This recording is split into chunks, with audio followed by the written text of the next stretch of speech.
Piraso nito. Ang dalanda naman ay mabibili ng 18 pesos kada kilo. Habang ang melon, kung dati ay nabibili siya ng 30 pesos, ngayon nagre-range na ng mula 30 hanggang 40 pesos ang kada piraso. Pero Rafi, Ameline, nako, medyo nahihirapan tayo makadaan kasi medyo madami-dami nga yung mga mamimili, no? Bukod dito sa mga prutas, mabenta rin ang mga kakanin dahil bahagi rin ito ng tradisyon nating mga Pilipino, no? Bahagi nga sa mga mabebentang kakanin, yung puto, kutsinta, ayan, yung mga bibingka, sapin-sapin, ayan, at ang mga suman. Kumustahin naman natin kung gaano na nga ba kabenta itong kakanin, lalo na't papalapit na ang bisperas ng bagong taon. Ma'am, kumusta naman po yung bentahin natin ngayon? Okay lang, mabili naman. Ma'am, sabi nila bahagi daw ng tradisyon, kailangan malagkit at saka matatamis yung mga sineserve kapag malapit na ang New Year. Bakit po? Para manatili ang closeness ng family. Ayun pala, para manatili ang closeness ng family. Maraming salamat, Ma'am. Ngayon, napapansin natin, marami na ang tao dito sa NEPA Q-Mart, pero inaasahan na bukas, lalo pa itong dadami para nga makapag-prepare sila sa handa nila sa bagong taon. Balik muna sa inyo sa studio. Susunod ang pinakahuling lagay ng trapiko sa Metro Manila, ihahatid namin. Mga pagkain kontra kolesterol ngayong medianoche, abangan. At pangatlong sanggol sa triplets ng isang mommy sa UK iniluwal pagkatapos ng 11 taon. Kung paano, alamin sa aming pagbabalik.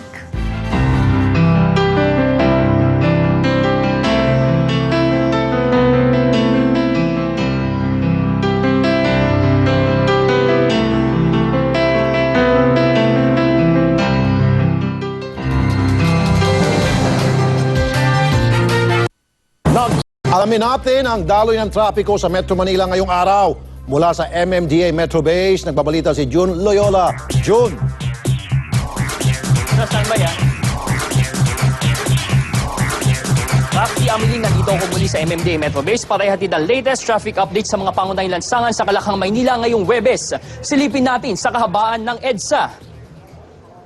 Simulan natin sa EDSA Orense. Katamtaman lang ang daloy ng mga sasakyan sa northbound lane magmula sa Buendia hanggang Guadalupe. Nagkakaroon lang ng pagbigat dahil sa pagdagsa ng mga tao sa palengke sa May Guadalupe.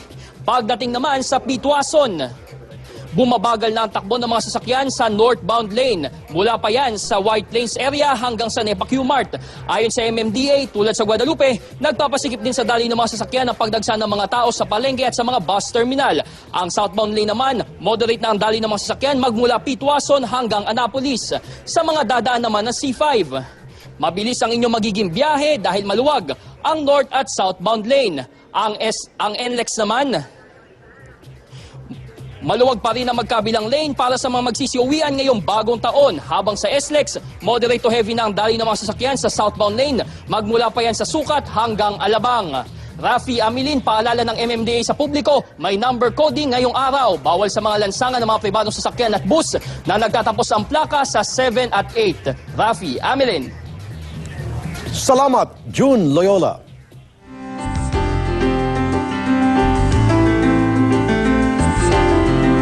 Siguradong marami sa inyo dyan ang hindi makapagpigil kumain ngayong holiday season. Kaya naman, naghanda kami ng mga pagkain kontra kolesterol na pwede niyong ihanda sa mesa sa bagong taon.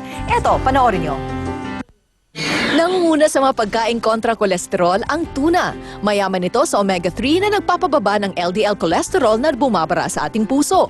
Pangalawa, ang pasas. Tumutulong ito para bumaba ang cholesterol level ng 8%.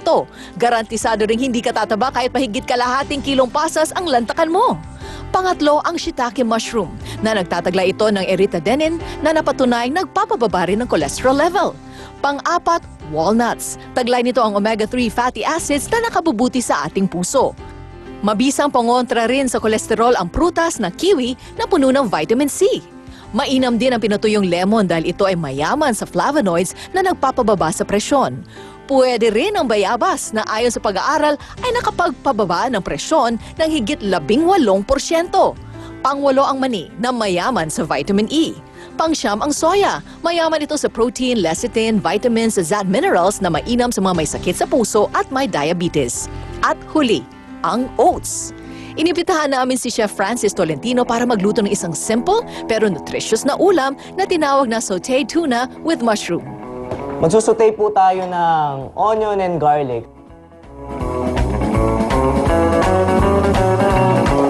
Pag luto na po ang onion at garlic, maaari na rin po nating isunod ang ating pong mushroom. Maaari na rin po natin ilagay ang ating pong canned oil tuna.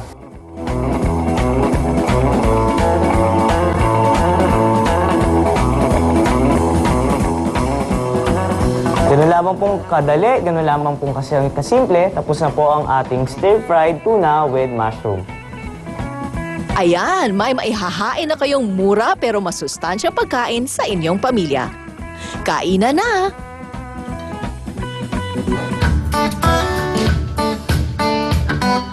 Narito na ang ating kwentong kakaiba.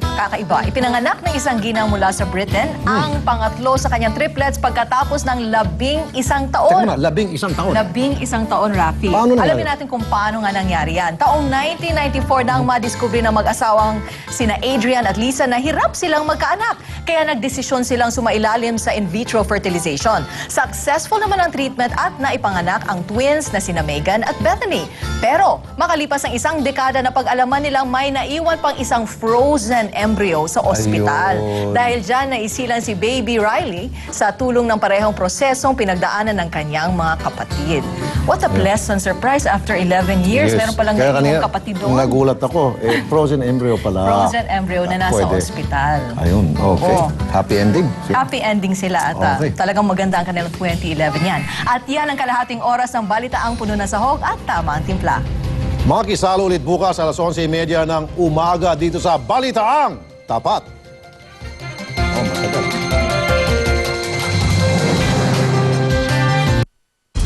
Mga kapatid!